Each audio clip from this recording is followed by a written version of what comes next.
নমস্কার বন্ধুরা, আজকে আমি ওটস দিয়ে দারুণ স্বাদের নতুন একটা ডিনার রেসিপি আপনাদের সাথে শেয়ার করছি। এই রেসিপিটা ভীষণ সুন্দর এবং ভীষণ স্বাস্থ্যকর। আমি এখানে নর্মাল ওটস নিয়েছি 1 বাটি। তো এই ওটসটা তার সাথে নিয়েছি আমি এখানে একটি ডিম দিয়ে আমি আজকে বানিয়ে নেব এই স্বাস্থ্যকর রেসিপিটা ওটসের। তো রেসিপিটা বানানোর জন্য আমি প্রথমেই আগে এখানে একটা ডিম ফাটিয়ে নিয়েছি, আর দিয়েছি পরিমাণ মতো নুন, আর দিয়েছি গোলমরিচের গুঁড়ো, আর দেবো পেঁয়াজের কুচো, আর দেবো এখানে ধনেপাতা কুচো দিয়ে, আর কাঁচা লঙ্কা কুচি দিয়েছি। পরিমাণ মতো দিতে হবে, যার যেটা ঝাল যেরকম পছন্দ করবে সেই মতো দিয়ে আমি ডিমটা ফাটিয়ে নিয়েছি। দিয়ে এবার ডিমটা ফাটিয়ে নিয়ে আমি একটা সাইডে রেখে দেব। আমি রূপা ব্লগস রূপা চ্যানেলে আপনাদের সবাইকে স্বাগত জানিয়ে আজকের রেসিপি শুরু করলাম। আজকের রেসিপি কেমন হয়েছে একটু কমেন্ট করে বলতে কিন্তু একদমই ভুলো না। তো আমি এখানে গ্যাসটা অন করে কড়াই বসিয়ে দিয়েছি। কড়াইটা গরম করে নিয়ে ওর মধ্যে আমি 1 বাটি ওটস দিয়ে দিয়েছি। ওটসগুলো দিয়ে একটু নাড়াচাড়া করে আমি হালকা করে ভেজে নেব। তো ওটসটা কিন্তু খুব বেশি ভাজার দরকার নেই, জাস্ট একটু হালকা করে ভাজা একটু করে নেব। একদমই হালকা, কালারও চেঞ্জ হবে না আর খুব বেশি ভাজাও হবে না, জাস্ট একটু গরম হয়ে একটু হালকা করে ভাজা হবে, সেই পর্যায় মতো ভেজে নেব। মোটামুটি আমার ওটসটা ভাজা হয়ে গেছে। এবার আমি এটা তুলে নেব। তুলে আমি এবারে একটা পাত্রে নামিয়ে নিচ্ছি। নামিয়ে নিয়ে আবারও আমি কড়াইটা বসিয়ে দেব। এবারে আমি অল্প একেবারে সামান্য তেল দেব। তেল দিয়ে ডিমটা ভেজে নেব। ডিমটা ভাজার মতো যেটুকু প্রয়োজন সেইটুকুই আমি এখানে তেল দেব। তো তেল দিয়ে ডিমটা আমি ভেজে নিচ্ছি। ডিমটা কিন্তু খুব লালচে করে ভাজা যাবে না, হালকা করে একটু নরম করে সাদাটিভাবে ভেজে নিতে হবে।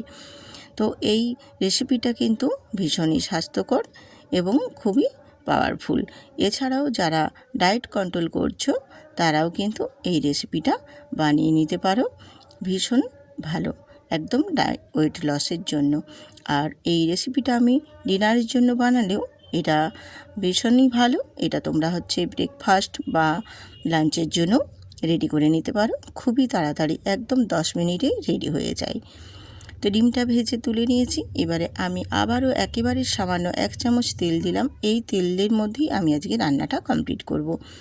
তো আর এই তেলের মধ্যেই দিয়ে দিয়েছি একদম অল্প একটু জিরে, অল্প একটু সাদা সর্ষে, অল্প কালো জিরে, আর কয়েকটা ক্যারিয়া পাতা দিয়ে আমি এখানে দিয়ে দিলাম একটা পেঁয়াজের কুচো। পেঁয়াজের কুচোটা দিয়ে একটু নাড়াচাড়া করে হালকা করে আমি ভেজে নেব। সমস্ত কিছুকে একটু নাড়াচাড়া করে ভেজে নেওয়ার পর আমি এখানে অ্যাড করে দেব আদা গ্রেট করে নেওয়া, অল্প সামান্য আবারও রসুন দিলাম গ্রেট করে নেওয়া, আর দিচ্ছি কাঁচা লঙ্কা কুচি একটা দিয়ে আবারও আমি আদা রসুনটাকে পেঁয়াজের মধ্যে বেশ হালকা করে নাড়াচাড়া করে ভেজে নেব। তো আমি এখানে পরিমাণ যেটা নিয়েছি সেটা 1 থেকে 2 জন খেয়ে নেওয়ার মতো আমি এখানে পরিমাণটা নিয়েছি। তোমাদের যদি মেম্বার অনুযায়ী তোমরা বাড়িয়ে নিতে পারো। তো আমি এটা এখানে 1 থেকে 2 জনের জন্য করছি। তোমাদের মেম্বার যদি বেশি থাকে তখন পরিমাণটা একটু বাড়িয়ে নিও। আর এখানে আমি দিয়ে দিলাম গ্রেট করে নেওয়া একটা গাজর।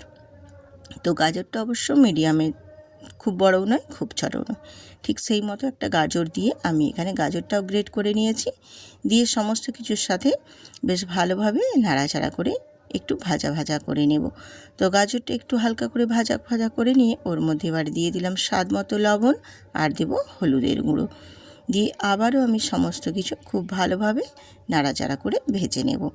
সবজিগুলোর সাথে পেঁয়াজ, রসুন, আদা সমস্তটাই বেশ ভালোভাবে ভাজা হয়ে গেলে রসুন আর আদার কাঁচা গন্ধটাও চলে যাবে। দিলে এটা খেতে কিন্তু ভীষণ ভালো লাগবে। তো বেশ এইভাবে দেখো নাড়াচাড়া করে আমি বেশ একদম ভালোভাবে ভাজা করে নিয়েছি। এবারে আমি দিয়ে দেবো এখানে যেই বাটির পরিমাপ করে আমি ওটস নিয়েছি সেই বাটির পরিমাপ করে আমি এখানে 1.5 বাটি জল দিয়েছি। 1 বাটি আর হাফ বাটি জল দিয়ে আমি এবারে নাড়াচাড়া করে খুব ভালোভাবে এটা ফুটিয়ে নেব। তো বেশ ভালো মতো একদম ফুটে উঠেছে দেখো।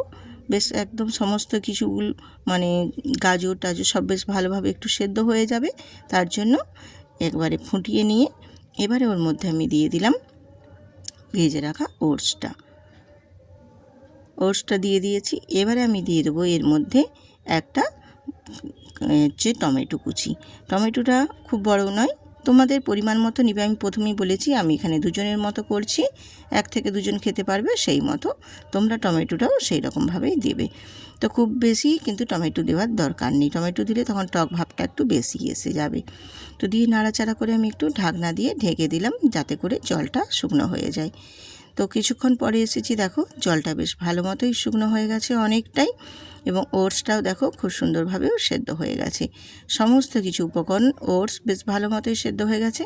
এবারে আমি একটু নাড়াচাড়া করে জলটা আরেকটু শুকনো শুকনো করে নিচ্ছি, তাহলে ওটসগুলোও বেশ চিটচিটে ভাপের হয়ে যাবে আর বেশ সুন্দর লাগবে জলটা আরেকটু কমে গেলে। তো জলটা এইভাবে একটু নাড়াচাড়া করে আমি আরেকটু জলটা কমিয়ে নিচ্ছি। তো মোটামুটি দেখো বেশ সমস্ত কিছু উপকরণ বেশ ভালোভাবেই এটা আমার সেদ্ধও হয়ে গেছে আর বেশ পারফেক্টভাবে একদম রেডি হয়ে গেছে। ঠিক এই পর্যায়ে আমি এখানে দিয়ে দেব ভেজে রাখা ডিমগুলো। তো ডিমটা দেখেছো খুব লালচে করে ভাজিনি, হালকা করে একটু সাদা সাদা বেশ নরম নরম করে ভেজে নিয়েছি। তো এবার ডিমটাও দিয়ে দিলাম, ডিমটা দিয়েও ওটসের সাথে বেশ ভালোভাবে এরকমভাবে নাড়াচাড়া করে আমি মিশিয়ে নিয়েছি। মিশিয়ে নিয়ে দেখো খুব সুন্দর করে মিশে গেছে। এবার আমি এটা নাবিয়ে নেব, আর বেশি রাখার দরকার নেই, মোটামুটি জলটা বেশ ভালো মতোই শুকনো হয়ে গেছে, এই পর্যায়ে রাখবো। এবার আমি এটা নাবিয়ে নিচ্ছি। নাবিয়ে নিয়ে আমি একটা সার্ভিং বাটিতে সার্ভ করে দিয়েছি। দেখতে কিন্তু ভারী সুন্দর লাগছে। তো দেখতে শুধু সুন্দর হলে হবে না, খেতেও কিন্তু ভীষণ সুন্দর হয়েছিল। তো এবারে আমি ওর ওপরে ডিম ভাজাটা আর একটু অল্প রেখেছিলাম, সেগুলো ওপর থেকে একটু ছড়িয়ে দিলাম। দেখতেও যেমনি ভালো হয়েছে, খেতেও কিন্তু ভীষণ সুন্দর হয়েছে। তো এছাড়াও তোমরা এটা ব্রেকফাস্ট বা ডিনারের সাথে সাথে লাঞ্চেও এটা তোমরা খেতে পারো, ভীষণ সুন্দর এবং হেলদি। এছাড়াও যারা ওয়েট লস করতে চাও তাদের জন্য তো একেবারে পারফেক্ট একটা রেসিপি আজকে আমি আপনাদের সাথে শেয়ার করছি। তো আজকের রেসিপি কেমন হলো বন্ধুরা কমেন্ট করে জানাতে কিন্তু একদমই ভুলবে না। আর যেসব নতুন নতুন বন্ধুরা আজকে আমার রেসিপিটা দেখছো তারা প্লিজ সাবস্ক্রাইব করে বেল আইকনটি প্রেস করে আমার পাশে থেকো এইভাবেই। আর পুরনো বন্ধুদের অসংখ্য অসংখ্য ধন্যবাদ যে আমার সবসময় আমার পাশে থাকে। আবারও আসবো আর একটা নতুন রেসিপি নিয়ে, ততক্ষণ